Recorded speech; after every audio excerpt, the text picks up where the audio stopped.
Richard Branson is one of the world's most celebrated entrepreneurs, living the dream, from the outside at least. Happiness, a loving family, success, Caribbean island, more money than most of us could imagine. But he's also now increasingly focusing his attention on philanthropy. And Richard Branson is my guest on The Global Conversation. Many thanks for joining us on the programme. Thank you. It seems now that philanthropy is becoming more and more the responsibility of the wealthy. They're taking that responsibility on board. Is that something you're seeing? So it should be. I mean, I think, you know, if you're successful in life, enormous wealth can go with that success. If you have enormous wealth, then enormous responsibility goes with it too. And it's that responsibility to use your entrepreneurial skills to get out into the world to solve some of the problems of the world, and also to use your financial strength to get out in the world and solve some of the problems of the world. Is it a new trend though? Well, not a new trend, but is it a trend? We're seeing more of it now. I think it is a trend. I think it's a positive trend, I think capitalism is something which seems to be the only system that works. I mean, capitalism is wonderful in that you have young people, they come up with an idea to make a difference in other people's lives, and they go with their idea, and if they're successful, their idea grows and they make some money. But they make the fault of capitalism. They sometimes make the kind of money that is completely unnecessary for them to make, and in order not to stifle capitalism by imposing sort of draconian taxes on those people, it's up to those people then to use that money to give it back to society in one form or another. We received a message on Facebook from one of our viewers to ask you, and this is from Thomas Huygen, and he says, being on the one extreme of global inequality, what do you make of the criticism that it's unjust for the 85 wealthiest people on the planet, and I suppose you are towards that side, to have as much wealth as the poorest 3.5 billion people? I just came from a lunch with Bill Gates, who is perhaps the wealthiest man in the world, and 60 other business leaders who are very successful, who have all agreed to give the majority of their wealth away, either whilst they're alive or when they die, and not just to leave it to future generations. And I think that's the right thing to do. The good thing about these people is they're also entrepreneurially minded, so they can also see problems in the world which can be tackled using their entrepreneurial skills and their money. Because you've also pledged to give up half of your fortune, haven't you, as part of this pledge? At least half, yeah. I think entrepreneurs can see problems perhaps slightly differently than some other people, and often they can get problems. I mean, let's say last month the Uganda passed a law to say that a very anti-human rights law saying that gay people would be put in prison for life. If you didn't report a gay person, you'd be put in prison for life. Incredibly dangerous, homophobic, horrible law. We got together a group of business people who could talk to the president, and the president changed his mind and vetoed the law. So I think that business people have quite a lot of clout in the world, and if we use our clout positively, we can change the world for the better. Yeah, because you're involved in so many different issues. You mentioned gay rights, but there's also gender equality, there's climate change, there's conflict resolution. You don't seem to get overwhelmed by it, though. You seem to feel, I get the impression you really do think we can resolve it. So you're saying one problem at a time in some respects. I mean, I just got off the phone before I came in here with an organisation called the Elders that we set up, which Kofi Annan is the chairman of, and just said, Ukraine, look, 3 people got killed on the streets. We ought to consider whether a group like the Elders could go into Ukraine and see if they can help resolve a conflict before it becomes like a Syrian situation with hundreds of thousands of people being killed. And often, you know, conflicts, it's right at the very beginning of conflicts that, you know, if you move quickly enough, if you can, you know, get the leader of the opposition and the leader of the country together, and say, you know, for the sake of your country, you know, I mean, please, you know, compromise, you know, and don't let this, you know, go into a Syrian situation. You know, you can resolve that conflict. And you know, the elders, for instance, did that in Kenya when Kenya was falling apart a few years ago, and they managed to get that resolved. I think if you're in a position to make a difference, you've got to try to make a difference. Well, the young are finding life pretty tough at the moment, mass unemployment. I think young entrepreneurs find it difficult to meet those challenges that life kind of raises. So we received a tweet from a young guy called Edmund Graham, and he said, how can one thrive in an average world where opportunities are limited? What's your advice to these young guys trying to make it? You help them. Yeah, I mean, look, to become an entrepreneur is not easy, and a lot of people who try to become entrepreneurs, they fail along the way. But good ones pick themselves up and they try again until they succeed. And you know, what an entrepreneur needs to do first of all is come up with an idea that will make a positive difference to other people's lives. And if you've got an idea that's going to make a positive difference to other people's lives, you've got a chance of building a business. And then you need to get a great group of people around you who believe in what you're trying to do. And then you need to just say, you know, screw it, let's do it, and get on and try it. You know, it sounds easier said than done, and I know how difficult it is. I mean, when I started in business, age 15, you know, I would stand outside, you know, concerts, handing out leaflets for a small little mail order company, you know, trying to sell records, and you know, and as people sent me in the money, I'd then go and buy the records and then send it to them, and you know, and so. You know, it can be a very hand-to-mouth existence to start up and, you know, build a company. But, you know, enormously rewarding if you succeed. Not everyone is going to succeed as an entrepreneur, but, you know, but it's worth giving it a try. Would I be wrong in saying that one of your mantras as well is to have fun along the way? You're kind of pretty well known for the pranks that you pull and the... I think life is short. Life should be fun, and it should be fun. Not, you know, it should be if the chairman of the company is having fun.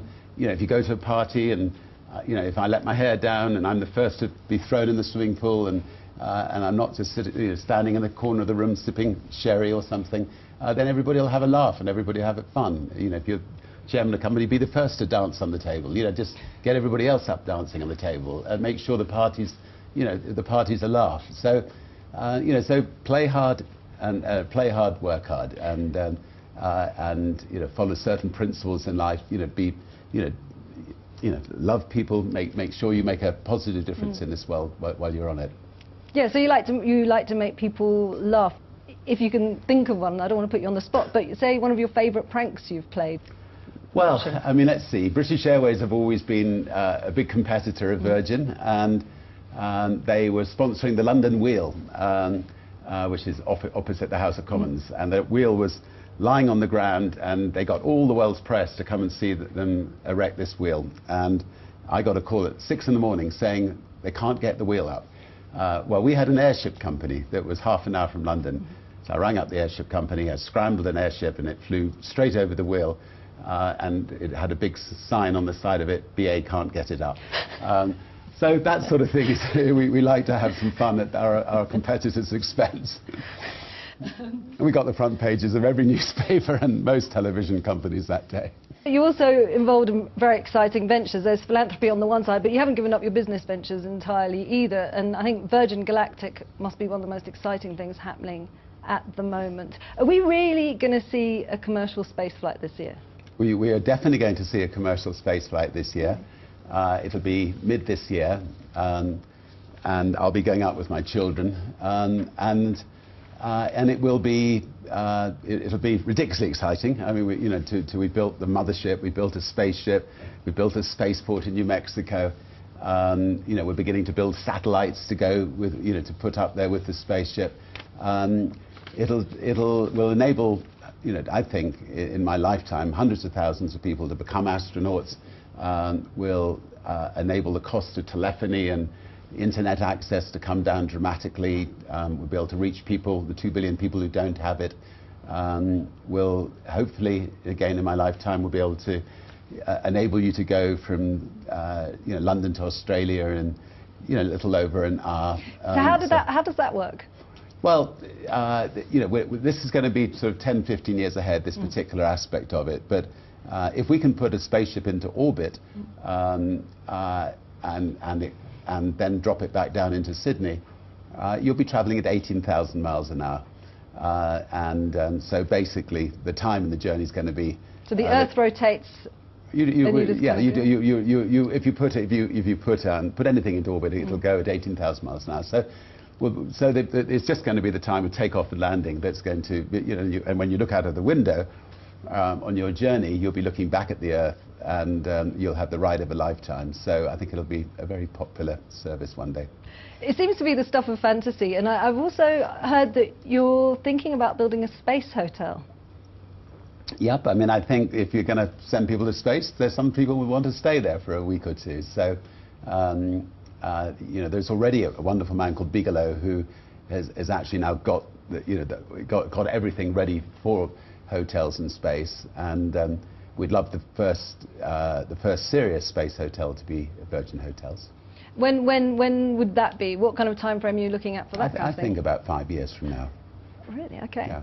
And how much would a room cost per night? We've still got to have to work that one out. I think, as always with these things, it's going to be expensive initially.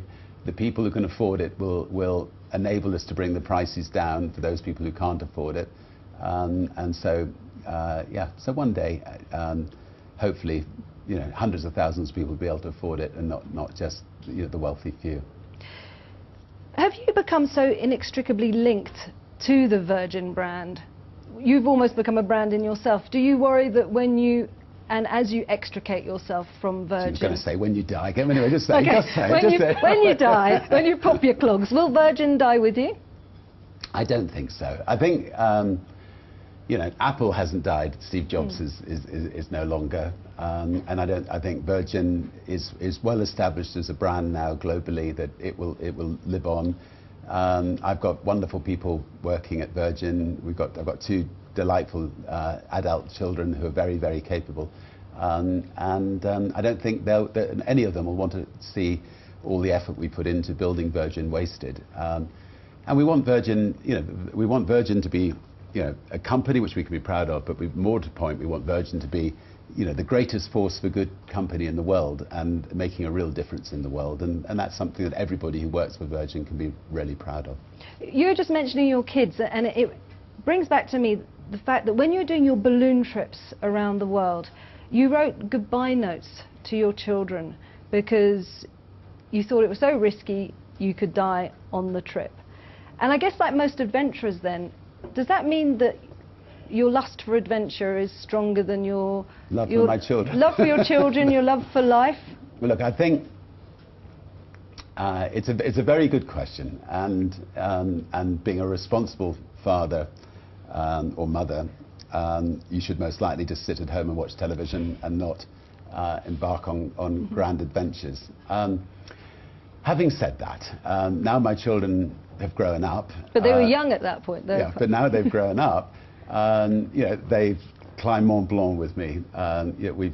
We've tried to break the transatlantic sailing record together. We've kite surfed across the English Channel. We're going to space together.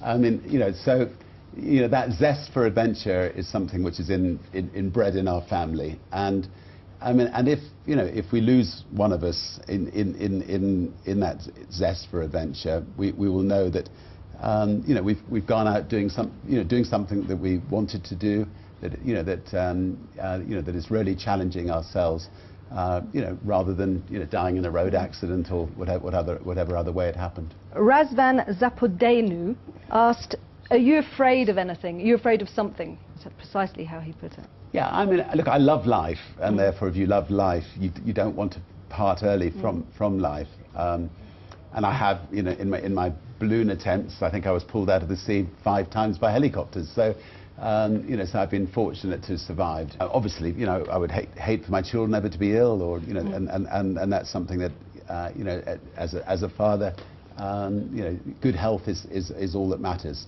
But you know, as long as our family and friends are healthy, then I'm afraid of little. This was a question from Sana Mina, and she said, does money make you happy or not? When I started off, not thinking of myself as a business person, but thinking of myself as wanting to make a difference in the world. So I started a magazine to campaign against the Vietnamese War, the Biafran War in Africa, money was just a means to try to get enough money in to pay for the magazine to make sure it could come out every week. And ever since then, I've created things where I think it can make a difference in the world. Hopefully, at the end of the year, more money comes in than goes out to pay the bills. Money is useful to, if your children are ill, if you want to get a decent education, if you want to have a holiday a year, I mean, there are some basic necessities with money. But once you've actually, you had your breakfast, lunch, dinner, and done those things, money's not that important. Now, if you have money, therefore, you just must make the best of it and make good use of it, and use it to transform the world.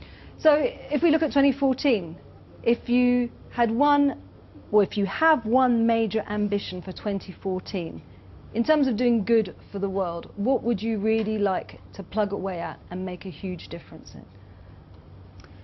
Well, look, I would love to see less conflicts in the world, and I think the elders, they're a wonderful group of people. People like Mary Robinson, Kofi Annan, Archbishop Tutu, Nelson Mandela was one of them, President Carter, and so on. I mean, tomorrow they go to a region where there is a conflict to try to address it. We've got people in Central Africa trying to address conflicts there. I'd just love to see less conflicts in the world, and because if you have a conflict, you don't have education, you don't have health, the whole of society breaks down. If there's one thing one could pray for this year, would be to see an end to the Syrian conflict and peace come again to that region. Now, I began the interview by saying that you're incredibly lucky. You have so many things in life. You live a dream life for many of us. But that success, comes with work. So if you look deeply within yourself and you're modest, what would you say that makes you different from other people, stand out from other people, has made you, I suppose, a catalyst for change?